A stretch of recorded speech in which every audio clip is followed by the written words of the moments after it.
우리가 묵상하고 있는 디모데후서 4장 9절로 22절까지의 내용은 바울과 디모데 사이에 어떤 친밀한 개인적인 당부와 이제 마지막으로 바울이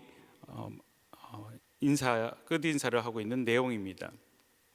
바울은 디모데를 향하여서 속히 오라라고 말씀하고 있습니다. 여러분, 왜 바울이 디모데에게 속히 오라라고 말씀을 하고 있는 것일까요?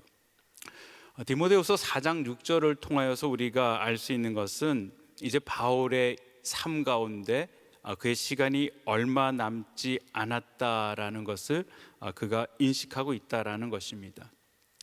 자신의 죽음을 감지한 바울은 디모데와 교제를 나눌 수 있는 충분한 시간이 없다는 것을 알고 그를 속히 오라라고 이야기를 합니다.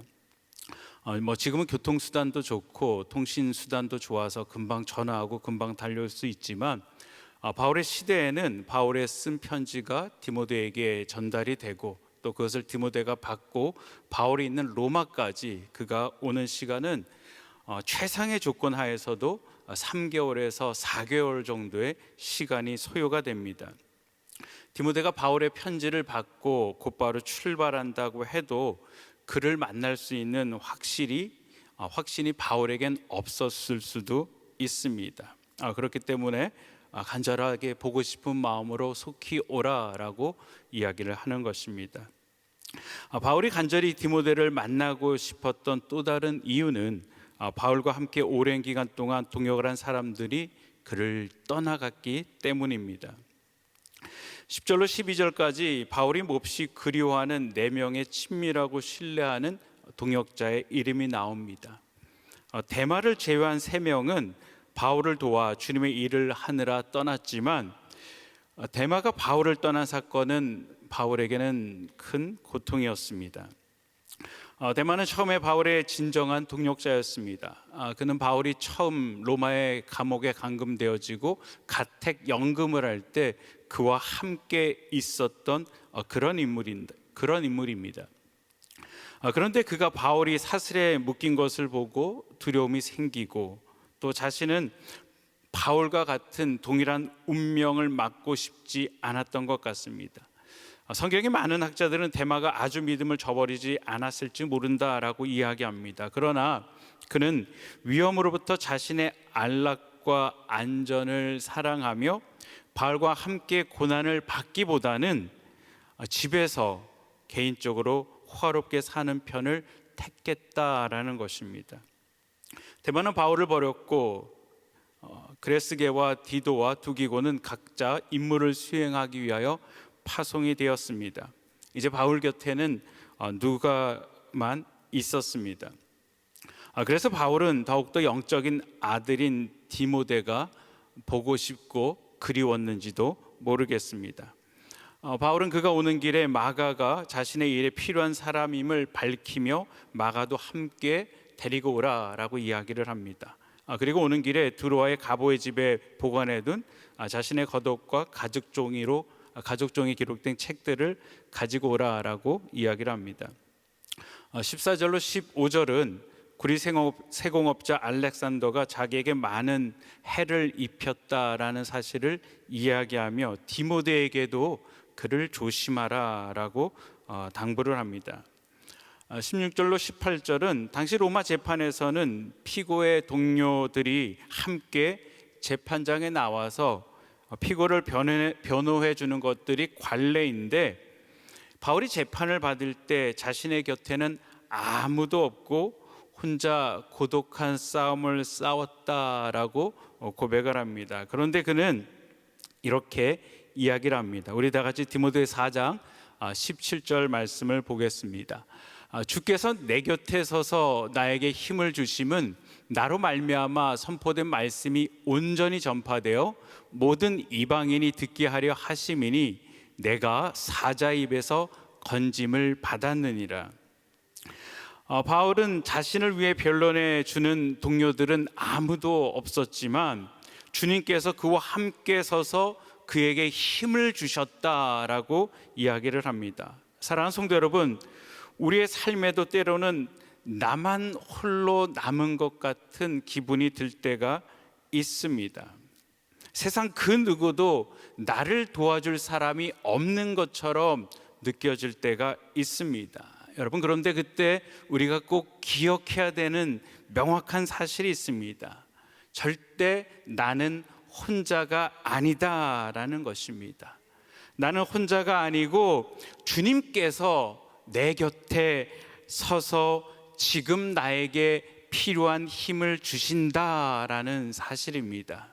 여러분, 주님께서 나를 힘든 고비에서 벗어나게 하신다라는 것을 성경은 우리에게 분명하게 말씀해 주고 계십니다. 바울은 본문에서 그가 어려울 때 떠난 사람들을 향해서 그들에게 허물을 돌리지 않기를 원한다라고 고백을 합니다. 당시 로마에서 자신들이 그리스도인이다라고 밝히는 것은 여러분 극히 위험한 일입니다. 바로 네로 황제는 그리스도인들이 로마의 대화재를 일으켰다라고 비난하며 그리스도인들에게 엄청난 고문과 죽음의 형벌을 선포하고 수많은 그리스도인들이 순교를 하였습니다. 그로부터 약 3년에서 4년이 지난 시점에 이 편지가 기록되어지고 있는 것입니다. 그렇기 때문에 이 그리스도인들의 마음 가운데는 여전히 두려움을 가지고 있었습니다. 바울의 동료 신자들은 로마 당국 앞에서 두려움으로 인하여서 바울을 변호하기를 원하지 않았다라는 것입니다. 바울은 그리스도인들이 느꼈을 그 두려움들을 생각하면서 그들에게 허물을 돌리지 않기를 디모데에게 권면하며 끝으로 개인적인 문안 인사와 축도로서 디모데후서를 마감을 짓고 있습니다. 오늘 또 다른 본문인 예레미야서는 1장부터 29장까지는 전혀 희망의 메시지가 없는 것은 아니지만 전체적인 메시지는 유다를 향한 하나님의 심판과 재앙에 대한 경고가 그 중심입니다. 그러나 30장부터 33장까지는 왜 이스라엘 백성들이 하나님 앞에 심판받게 되어졌는지에 대한 이유는 있지만 심판을 넘어서서 여기에서는 미래에 시행될 유다와 이스라엘의 회복이라는 주제를 이야기하고 있습니다. 그래서 사람들은 예레미야서 30장부터 33장을 위로의 책이다라고 이야기를 합니다. 오늘 우리가 읽은 예레미야 31장은 1절로 21절까지는 이미 아수르에게 멸망한 이스라엘이 앞으로 그들의 국권이 회복되어질 것이다 라는 이야기를 하고 있습니다. 그리고 22절로 40절까지는 현재 바벨론에게 멸망당하여 지고 있는, 이미 일부는 그들에게 포로로 잡혀가 있는 유다를 향하여서 그들의 국권이 회복될 것을 이야기하고 있는 것입니다. 절망 가운데 있는 그 백성들을 위로하고 있습니다. 예레미야 31장 2절로 6절은 하나님께서 이스라엘 백성들을 애굽의 노예 생활에서 구출하시고 광야길에서 그들을 보살펴섰던 기억을 상기시키면서 이스라엘 초기에 하나님께서 넘치는 사랑과 인자하심으로 구원의 역사를 베푸셨던 것처럼 이미 멸망당하여 아무런 소망이 없는 북이스라엘 백성들이 다시 세움을 받을 것이다 라고 선포를 합니다. 우리 다 같이 4절과 5절 말씀을 보시겠습니다.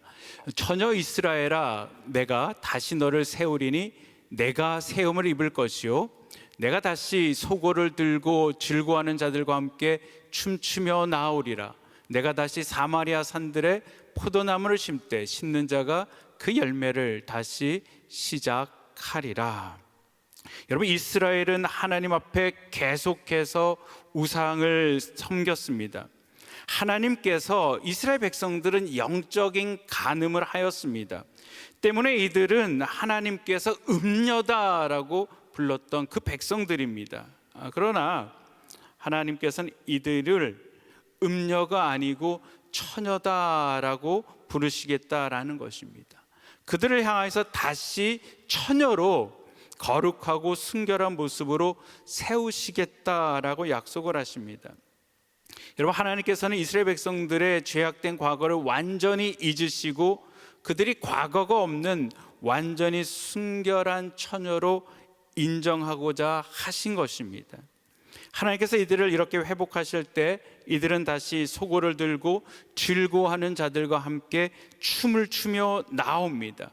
하나님께서 과거에 이들에게 잔치 때 기뻐하는 소리와 즐거워하는 소리를 제거해 주셨습니다.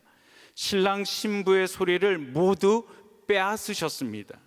그러나 이제 하나님께서는 그 심판 가운데, 절망 가운데 가고 있는 그들을 향하여서 다시 소고를 들고 하나님을 향해 춤추며 승리의 노래를 부르며 나오겠다라고 말씀하고 있는 것입니다. 폐허가 되어버린 사마리아 산지에 그들이 다시 포도나무를 심고 그 포도나무를 심은 자가 그 열매를 맛보게 될 것이다 라고 약속하고 계십니다. 과거에 그들의 파수꾼들이 외쳤던 소리는 적군들이 돌아오고 적군들이 다가오고 자신들이 패망하게 되어진다라는 슬픔의 외침이었다라면은 이제 파수꾼이 외치는 이 외침은 하나님께서 그 나라를 회복하셨기 때문에 그들의 예배가 회복되어지고 그 예배 가운데 나아가자라고 파수꾼은 선포를 합니다. 너희는 일어나라, 우리가 시온에 올라가자, 우리 여호와께 나아가자라고 외치게 하신다라는 것입니다. 7절로 14절의 말씀은 하나님의 회복을 통하여서 시온으로 돌아가는 이스라엘 백성들의 모습을 이야기합니다. 여러분, 하나님께서는 이스라엘의 남은 자들을 온 지면에서 돌아오게 하십니다. 돌아오는 무리 중에는 맹인과 다리 저는 사람, 잉태한 여인과 해산하는 여인이 함께 있습니다. 여러분, 이들은 이스라엘 공동체 가운데 따돌림 받기 쉬운 자들입니다. 여러분, 무엇보다 고향으로 돌아가는 먼 길을 가기에는 너무나도 힘이 든 그런 장애인들과 약한 자들입니다.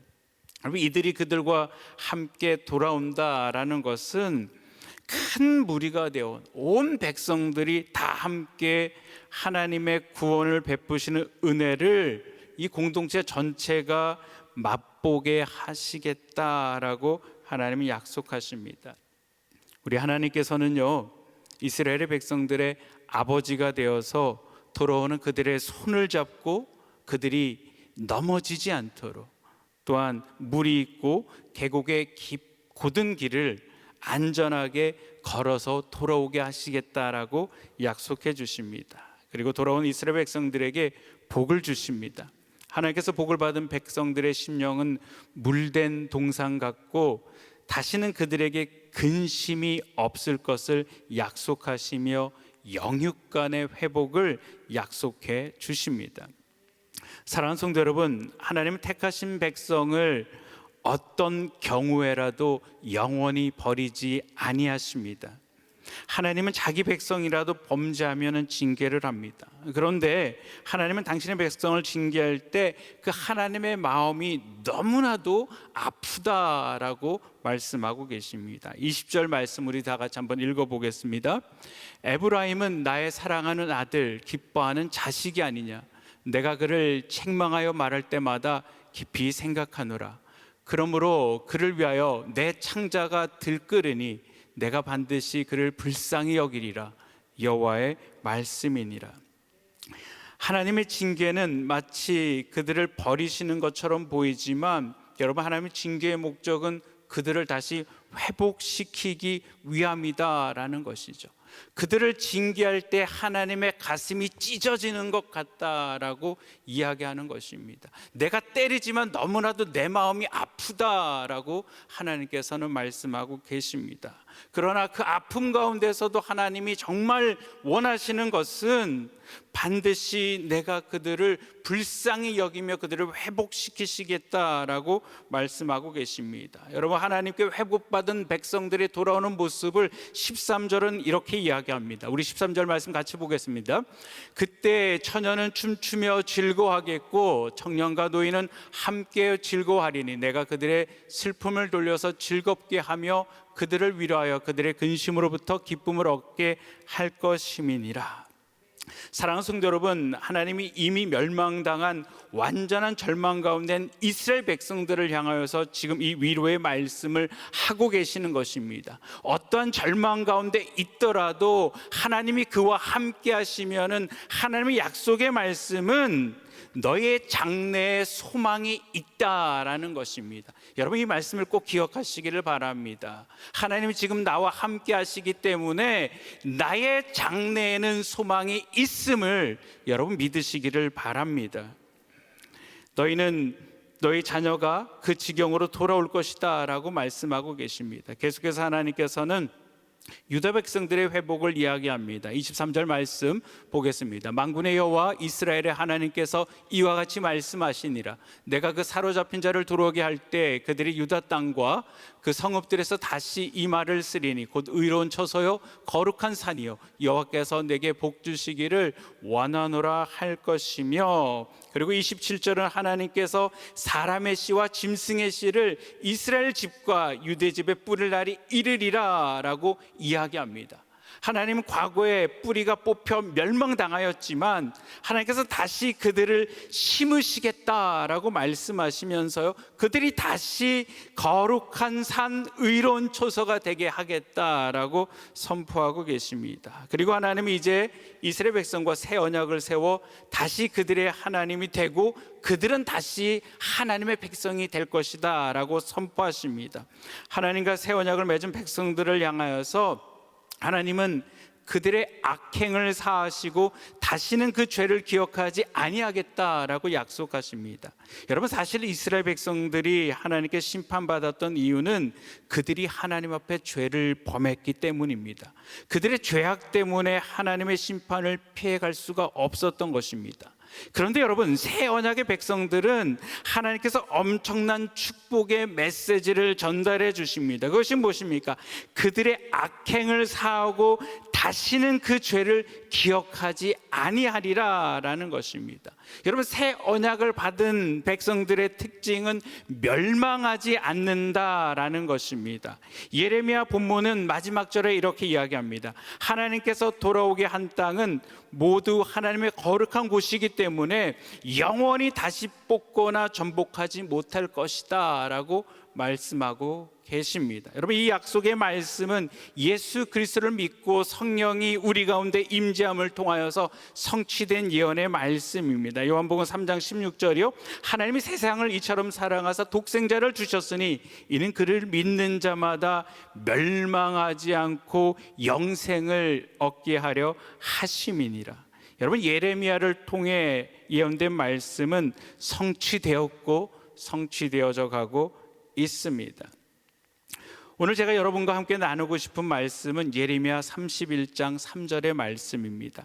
옛적에 여호와께서 나에게 나타나사 내가 영원한 사랑으로 너를 사랑하기에 인자함으로 너를 이끌었다 하였노니라. 사랑하는 성도 여러분, 우리를 향한 하나님의 사랑은 영원한 사랑입니다. 여러분, 우리를 향한 하나님의 사랑은 변함없는 사랑입니다. 왜 하나님께서 이스라엘 백성들을 끝까지 포기하지 아니하시고 회복시키시기를 원하십니까? 그것은 하나님의 사랑이 영원한 사랑이기 때문입니다. 하나님은 우리를 사랑하시기 때문에 우리를 포기하지 않으시고 끝까지 인자하심으로 우리를 이끌어 가십니다. 하나님의 그 영원하신 사랑은 광야 가운데 있는 우리를 찾아와 은혜를 주십니다. 오늘 보면 2절 말씀에 보면은 칼에서 벗어난 백성이 광야에서 은혜를 입나니 곧 내가 이스라엘 안식을 얻게 하려 할 때라라고 이야기합니다. 이스라엘 백성들이 출애굽을 한 이후에 그들의 목숨을 지키기 위해 들어간 곳이 광야입니다. 현실의 고난을 떠나 피해서 도망간 장소가 여러분 푸른 초장 쉴만한 물가가 아니고 광야입니다. 여러분, 우리의 인생도 무엇을 피해 도망쳤는데 그곳이 쉴만한 물가가 아니고 도망친 그곳이 광야일 때가 많습니다. 여러분, 광야는 내가 아무것도 할 수 없는 그런 곳입니다. 여러분, 광야에서 내가 할 수 있는 일은 버티고 살아남아 광야를 통과하는 것입니다. 그러나 나의 힘으로는 그곳에서 버티고 살아남아 통과할 수가 없습니다. 칼에서 벗어난 백성이 광야에 있을 때 여러분, 하나님이 그들 가운데 찾아오셨습니다. 절망 가운데 있는 그들에게 여러분, 하나님께서 찾아오셨습니다. 여러분, 이것이 하나님의 은혜다라고 말씀하고 계시는 것입니다. 옛적에 하나님께서 이스라엘 백성들 가운데 성경을 통해서 이렇게 역사하셨습니다. 여러분, 그 역사하신 하나님은 옛적으로만 끝나는 것이 아니고 지금 내 삶 가운데서도 동일하게 역사하시는 하나님이심을 믿으시기를 바랍니다. 하나님의 사랑은 변함없는 영원한 사랑이시다라는 것입니다. 그렇기 때문에 내가 너를 사랑하기 때문에 나의 인자함으로 내가 너를 이끌겠다라고 말씀하고 계십니다. 사랑하는 성도 여러분, 오늘 우리의 삶도, 앞으로 우리의 삶도 영원한 하나님께서 나를 이끄심을 믿으시기를 바랍니다. 기도하시겠습니다. 사랑과 은혜가 많으신 아버지 하나님, 감사를 드립니다. 하나님의 영원하신 사랑, 결코 포기하지 않는 사랑, 아버지 하나님, 그 광야에서라도 하나님께서 찾아가셔서 그 절망 가운데 은혜를 내려주시는 이가 우리 하나님이신 줄 믿습니다. 혹 우리 성도 가운데 아버지 절망과 두려움과 좌절 가운데 있는 성도들이 있습니까? 내가 아무것도 할 수 없는 그 광야 가운데 있는 자들이 있습니까? 이 시간 우리 주님께서 찾아오셔서 하나님이 은혜를 내려주시고 아버지, 그 광야가 하나님을 체험하는 축복의 장소가 되게 하여 주시옵소서. 그리하여 능히 광야를 살아가게 하여 주시옵소서. 우리 주님을 의지하옵고 예수님의 이름으로 기도합니다. 아멘. 우리 말씀 생각하시면서 나 같은 죄인 살리신 주은혜 1절 4절 우리 같이 한번 부르겠습니다.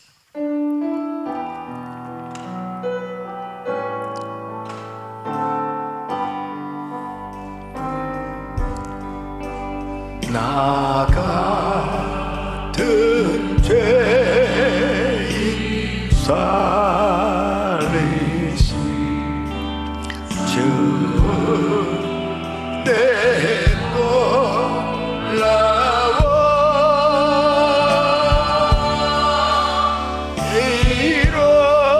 잃었던 생명 찾아 광명을 얻었네. 큰 죄악에서 큰 죄악에서 건지신 주의 두 손을 높이 드시고 나 처음 믿는 그릇이 귀하고 귀하다. 이제껏 내가 산 것도 이제껏 내가 산 주님의 은혜라. 내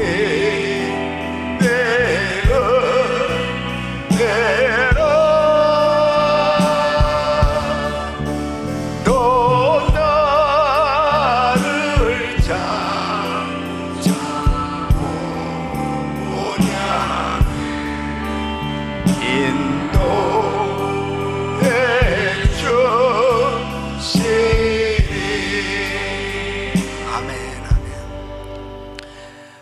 우리가 이 세상에서 신앙생활 하면서 끝까지 승리할 수 있는 길은 하나님의 은혜를 기억하는 것입니다.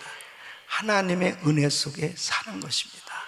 이스라엘 백성들에게 하나님께서 구구절절히 사랑한 그 엄청난 은혜를 베풀어 주셨지만은 이 백성들은 계속 우상을 섬기는 것입니다. 하나님에게서 멀어질 때 결국은 하나님께서 깨닫게 하시기 위해서 징계를 하실 수밖에 없는 거죠. 그 은혜를 깨닫게 되면 하나님 편에 서게 되는 거죠. 사도 바울과 함께 동역했던 이 데마가 세상을 사랑해서 결국 데살로니가로 갔다고. 이 사도 바울 마음 가운데 얼마나 안타까움이 있겠습니까?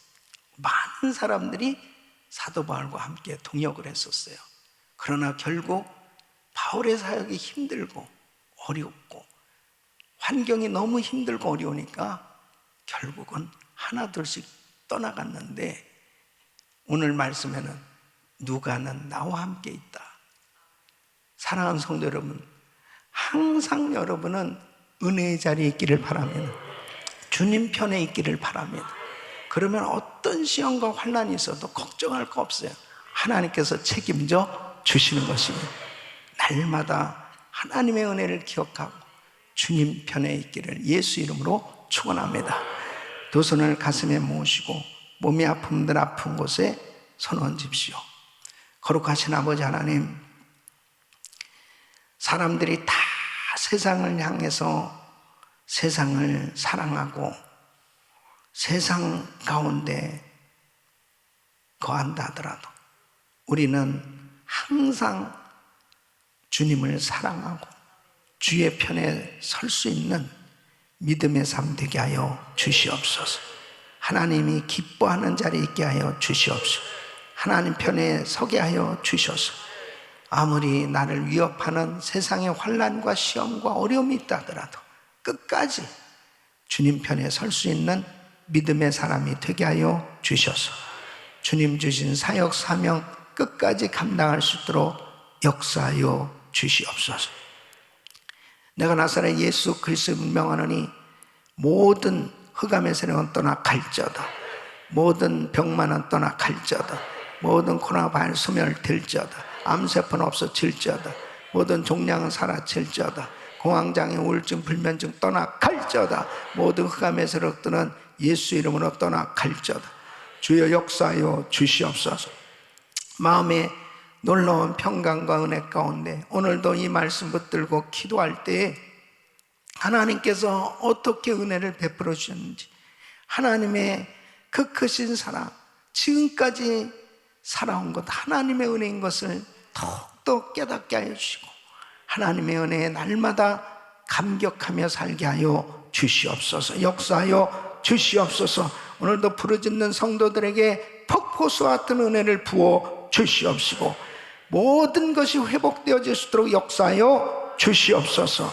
이제는 우리 주 예수 그리스도의 은혜와 우리 하나님 아버지의 근원하신 사랑과 성령님의 감동감화 교통 충만하시는 종이 우리를 이끄시는 그 하나님의 영원한 사랑, 그 은혜 가운데 날마다 감격하며 그 은혜를 잊지 않고 하나님께 찬양하는 감사하는 삶이 되기를 원하는 모든 성도들 머리 위, 늘 하나님 편에 있기를 원하는 귀한 성도들 머리 위, 이제로부터 영원토록 함께 있을지어다. 아멘.